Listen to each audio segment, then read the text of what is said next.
Olá, gente, bem-vindo ao site. Estamos agora na aula 2, certo? Vamos dar continuidade ao assunto trabalhado, não é, na última aula, que é concordância verbal. O conteúdo não vai acabar agora, não é? Concordância nós temos aproximadamente 40 regras. Nós vamos estudar algumas, não é? Na última aula nós estudamos umas 7 regras, não é? Eu citei como se fosse 5, mas nós estudamos umas 7 regras. Porque, por exemplo, o pronome relativo que e quem são 2 regras, não é? Mas eu acabei juntando aí, ficou numa só. Então, olha só, nós vamos agora trabalhar mais umas 6 ou 7 regras importantes de concordância, certo? Que com certeza estarão aí nas provas de vocês de concurso. Então, olha só. Johnston, quando eu tenho núcleos unidos por i, não é? Quando eu tenho núcleos unidos por verbo de ligação, o que é que acontece com o verbo? Sempre fica no plural quando eu tenho um substantivo composto? Vamos analisar, vamos com cuidado, olha só. Quando eu tenho, por exemplo, essa é a regra simples, Maria e João, Maria e João casaram. Prestem atenção, olha só. Eu tenho aqui 2 núcleos, né? Os meus núcleos estão unidos por i, verbo no plural, obrigatoriamente. Não é? Isso aí é mais uma regra, é a mais simples, essa todo mundo domina. Johnston, e por que tu falou essa regra tão simples? Primeiro, porque está no conteúdo programático. E segundo, que é para que você perceba as exceções diante dessa situação. Olha só, Johnston, vai existir algum caso em que eu tenho núcleos unidos por i e o verbo possa ficar no singular? Vai existir. Preste atenção agora nesse outro caso, olha só. Insistência, preste atenção, insistência e persistência, insistência e persistência. Ô Johnston, pode ser marca ou marcam sua personalidade? É isso que você quer falar? Preste atenção, vê só. Terminar aqui a frase. Frase de número 2, né? Temos aqui mais uma regra, essa aqui é a segunda da aula 2. Então, olha só. Insistência e persistência marca ou marcam sua personalidade? Gente, analisando a regra geral, se eu tenho um substantivo composto, não é? Unidos por i, e o verbo surge depois, ou seja, o verbo ele é posposto ao sujeito composto, não é? Então o que é que acontece? O verbo fica no plural. Só que o que é que acontece neste caso aqui? Não sei se você se ateve, prestou atenção, mas olha só, insistência é sinônimo de persistência. Ou seja, se insistência é sinônimo de persistência, a gramática diz que o verbo pode ficar tanto no singular quanto no plural. Eu posso falar insistência e persistência marca sua personalidade ou marcam sua personalidade. Certo? Então é mais uma exceção aqui. O caso de número 1 é uma regra geral, o caso de número 2 é uma exceção. Então eu tentei trabalhar de forma junta aqui, né? Essas duas regras de forma coletiva para que fique mais fácil o aprendizado. Preste atenção agora em uma outra regra. Olha só, eu vou apagar, né, esses 2 casos, mas nós vamos ainda continuar com regras semelhantes a esses 2. Então olha só. Lembra da frase que eu acabei de colocar? Maria e João casaram. Maria e João casaram. Naquele caso, o plural era obrigatório. Vamos olhar agora mais uma regra da aula 2. Terceira regra da aula 2. Olha só. Vou repetir os nomes para facilitar, tá? Olha só. Maria com João. Ô Johnston, fica casaram ou fica casou? Vamos prestar atenção. Johnston. Maria com João casaram, sem sombra de dúvidas, não é? Olha só, o plural está aceito, certo? Está correto. Maria com João casaram, está correto. Porém, Maria com João casou, também está correto. Ô Johnston, por que isso acontece? Perceba que aqui já é diferente daquele outro caso. Eu tenho neste caso, gente, núcleos unidos por com. Eu tenho núcleos unidos por preposição. E a gramática diz que quando eu tenho núcleos unidos por preposição, o verbo pode ficar tanto no plural quanto no singular. O mais convencional, o mais comum é o verbo ficar no plural. Não é? Eu falo isso na didática, não é no dia a dia que as pessoas falam, porém o singular também é aceito. Ô Johnson, mas fica muito estranho, ó. Maria com João casou.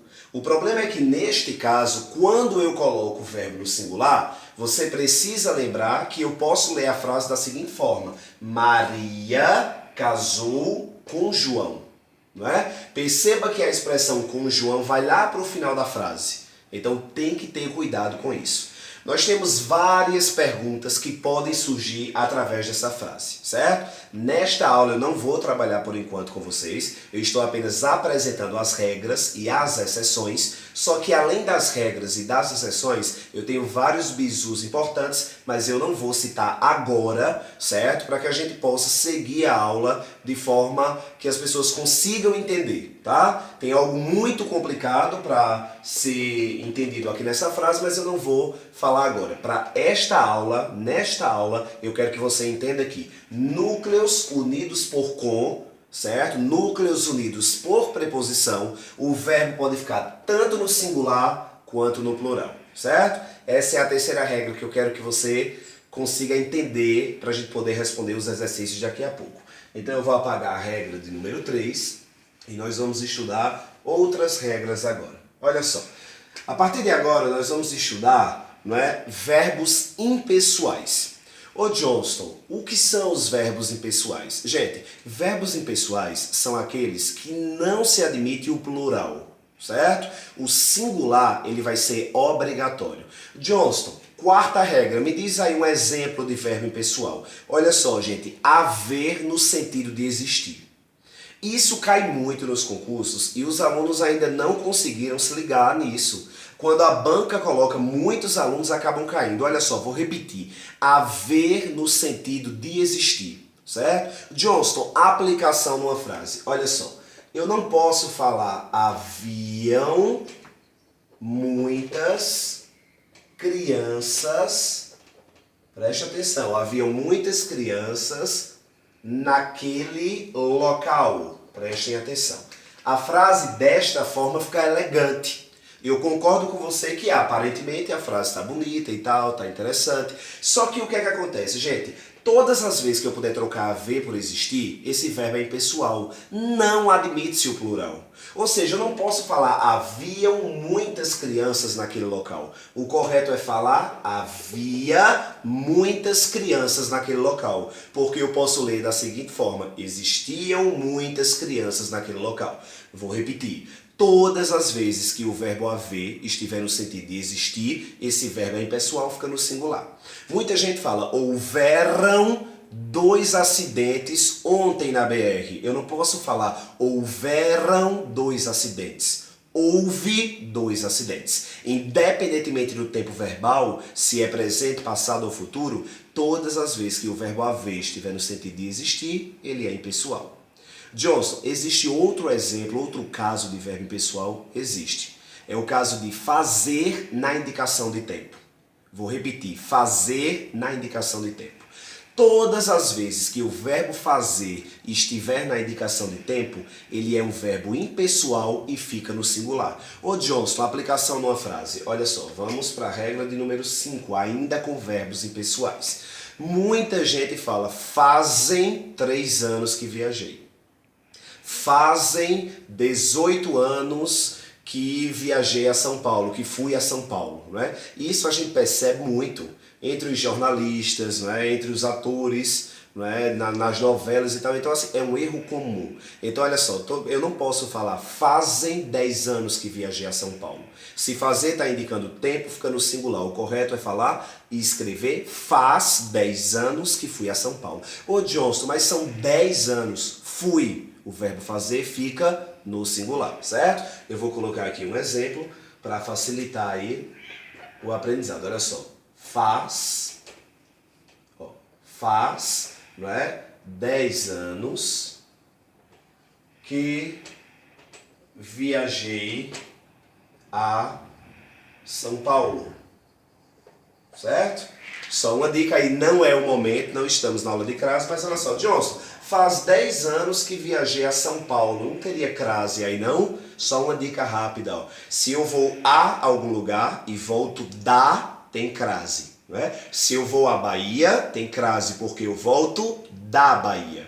Se eu vou à Argentina, tem crase, porque eu volto da Argentina.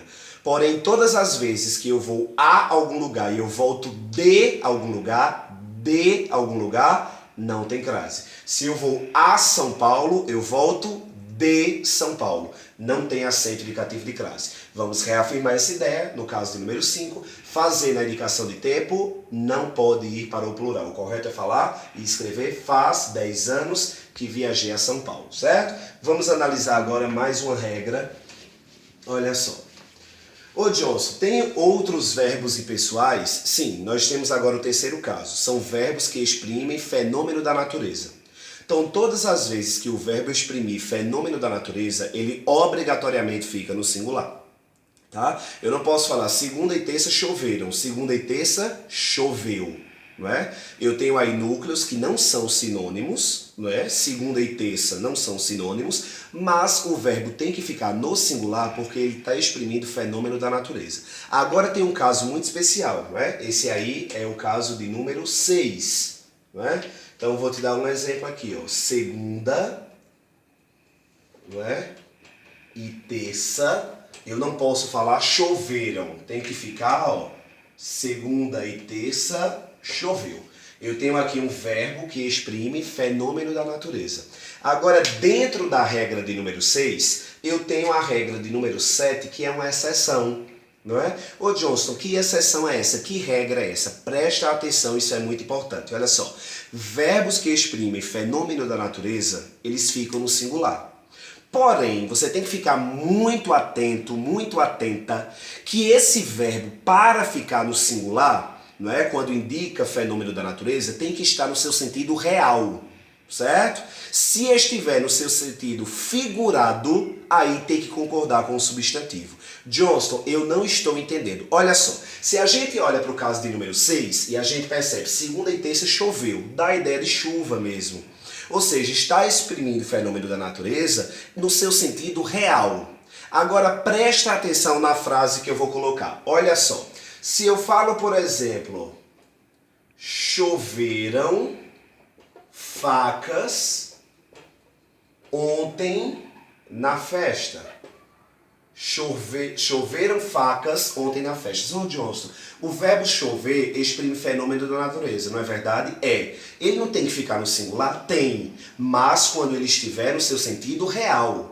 Perceba a frase, choveram facas. Gente, no seu sentido real da palavra, não existe chover facas. Perceba que aqui eu tenho uma forma, uma expressão de utilizar no dia a dia, mas que o verbo chover está no seu sentido figurado. Ô Johnston, o que é seu sentido figurado? Seu sentido irreal. Numa situação real, não é? Numa situação verdadeira, numa situação científica, não existe chover facas. Então, neste caso, eu não posso falar choveu facas, porque já que está no seu sentido figurado, tem que concordar com o substantivo, não é? Então, neste caso daqui, ó, facas, o plural passa a ser obrigatório. Gente, essa é a nossa aula número 2, certo? Ao terminar de concluir esse vídeo, de assistir esse vídeo, você vai responder as questões, né?